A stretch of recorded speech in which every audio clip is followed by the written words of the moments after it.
السلام عليكم. عاملين ايه؟ رمضان غالبا بكره او بعد بكره حسب انتوا بتشوفوا الفيديو ده امتى. فالواحد الصراحه متطلع على رمضان، بس المشكله ان رمضان السنه دي مختلف عن اي رمضان.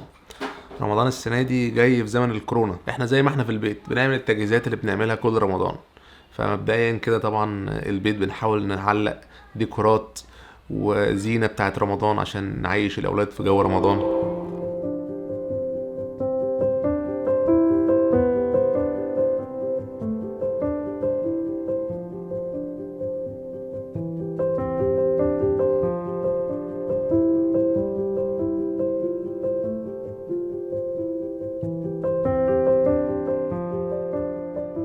طبعا زي ما انتوا عارفين احنا عندنا مشكله في الفرن بقالنا فتره. كلمت كذا حد عشان يجي يصلح الفرن ومحدش عايز يجي، وفي نفس الوقت ممكن تكلم واحد يقول لك ايه هو اصلا الموضوع مش محتاج ان انا اجي، لان هو سعر الفرن بسعر واحد جديد، فهات لك واحد جديد احسن. المهم يعني بما ان رمضان داخل ما ينفعش طبعا رمضان يجي علينا وما يبقاش فيه فرن، فاضطرينا ان احنا نجيب فرن. الفرن ده الفرن القديم، فهوصله بقى ويا رب يشتغل، لان موضوع معقد حبتين.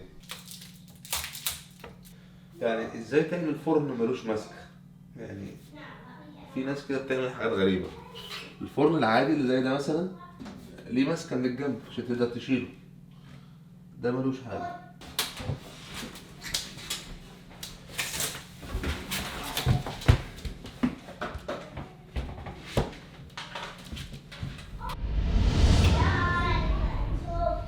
ألف مبروك، فرن اشتغل الحمد لله.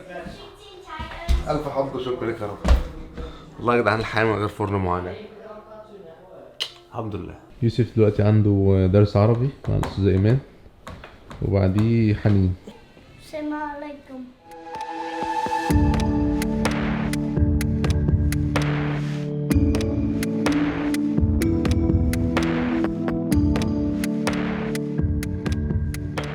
الزينة على قد بساطة الفكرة بس بتدي طابع مختلف في البيت في موضوع رمضان. يعني انا كل لما افتكر رمضان افتكر امي لما كانت تقول لي عايزين بقى نعلق الفانوس بره في البلكونه مثلا، وننور الانوار ومش عارف ايه والكلام ده كله، والحاجات البسيطه دي اللي بتعيشك في جو رمضان.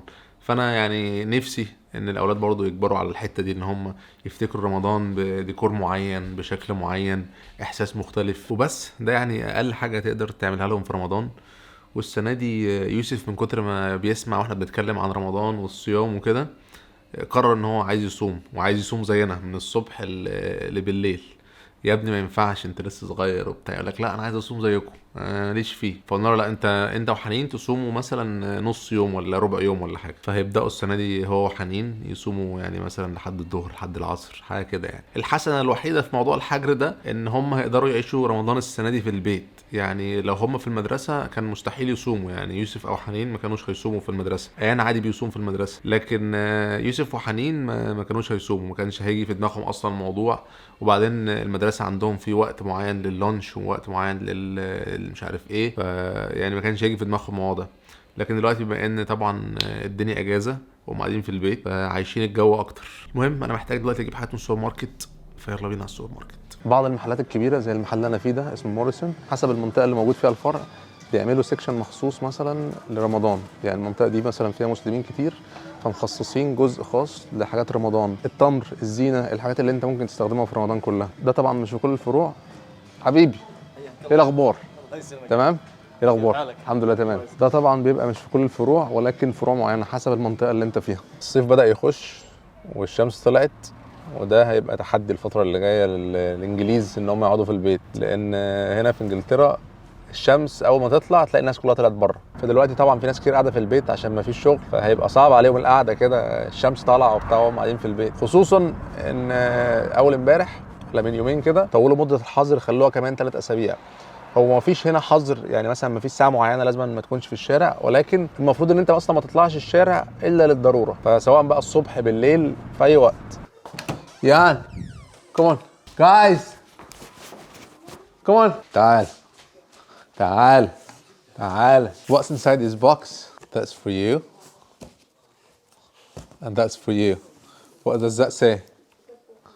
Look. That's for you. and that's for you. alright that's yours.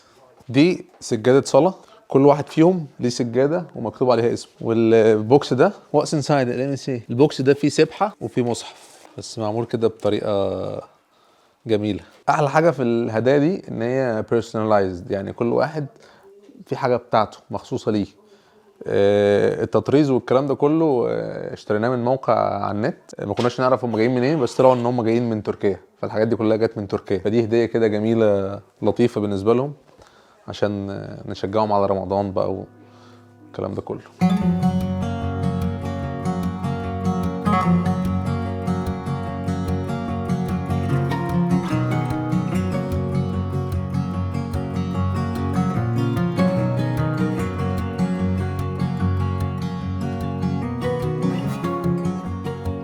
حاجة يمكن بقولها كل رمضان، هي ان انا نفسي جدا اقضي رمضان في مصر. المشكله بقى ان انا كنت نازل مصر السنه دي وعامل حسابي ان انا مش هرجع الا لما اقضي رمضان في مصر وارجع بعد العيد، وتاتي الكورونا وتغير كل الخطط اللي الواحد كان مخطط لها، واهمها هو رمضان. يعني رمضان ده انا كنت بقى عمال احلم بان انا هقضي رمضان في مصر وافطر بقى مع اهلي وبتاع ومش عارف، اروح هنا واجي هنا واروح اتسحر مع اصحابي واعيش الجو اللي انا كنت بعيشه زمان. ودلوقتي طبعا كل حاجه اتغيرت، واعتقد حتى الناس اللي عايشه في مصر والدول العربيه رمضان السنه دي هيبقى بالنسبه لهم مختلف عن اي رمضان، عشان حته حظر التجوال ومش هيبقى في صلوات في الجامع ولا عزايم طبعا ولا اي حاجه. محدش يروح عزايم، انا بقول لكم اهو.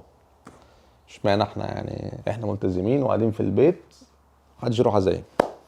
بس مشروع البلح ده اكتشفته من 3 سنين. احنا الطبيعي بتاعنا ان اغلبيه الناس بتشتري بلح قبل رمضان، تمام. الشركه دي اسمها SKT ويلفير، هي منظمه خيريه 100%. انت بتشتري منهم علبه البلح دي، وفلوس العلبه هم بياخدوها ويحطوها في مشروع. انت برضه بتختار المشروع ده يكون ايه. عندهم مشاريع في سوريا ومشاريع في فلسطين ومشاريع في اليمن، فانت بتختار الفلوس دي عايزه تروح فين وبتشتري علبه. في بقى انت ممكن تشتري علبه، ممكن تشتري 2 3، ممكن تجيب العلب دي وتديها الهدايا لحد، بس تبقى هديه قيمه، لان الشخص اللي بتروح له الهديه ده بيبقى عارف ان فلوس الحاجه دي راحت في عمل خير. ده مش اعلان للمنظمه دي، انا ما اعرفهمش يعني، جزاهم الله خير، ولكن انا شخصيا بستخدم المنظمه دي بقالي 3 سنين. فلو حد حابب هسيب لكم اللينك في الديسكريبشن، ممكن تشتروا منها علبه بلح. حاجه كمان، انت لما تشتري العلبه وتفتحها فيها كارت معايده للعيد عشان بعد رمضان يعني، وفي نفس الوقت عندهم اكتيفيتي بوك رمضان ده برضو للاطفال وكده، وشويه بلح حلوين. فانت تاكل بلح وفي نفس الوقت الفلوس اللي انت اكلت بيها البلح ده تتحط في مشروع خيري، ليه لا. حاجه برضو من الحاجات اللي الاولاد يعني متحمسين ليها في رمضان هي البتاعه دي عباره عن نتيجه جواها 30 يوم، كل يوم في شوكولاتايه. شايفين المربعات دي؟ المفروض ان هم يفتحوا مربع من دول كل يوم في رمضان، يعني حاجه كده تحمسهم في رمضان ان هم يعدوا الايام، وزي جايزه بالنسبه لهم كل يوم يصوموا فيه هياخدوا شوكولاتايه. يعني حاجه كده لطيفه لذيذه.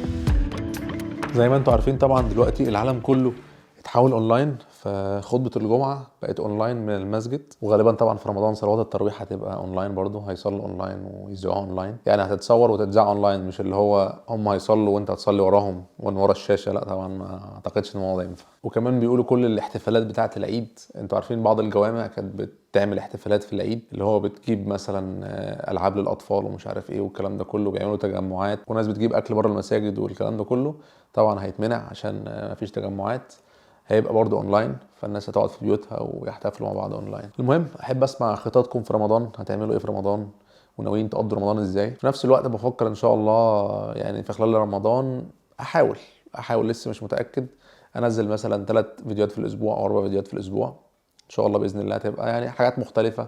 انتوا برضو اكتبوا في الكومنتس تحبوا تشوفوا ايه الحاجات اللي ممكن نتكلم عليها. في حاجات كتير حصلت معايا زمان ومواقف قديمه يعني اعتقد ان هي ممكن تفيد حد، فممكن نبقى نتكلم عليها في الفيديوهات اللي جايه ان شاء الله. اشوفكم ان شاء الله الفيديو اللي جاي.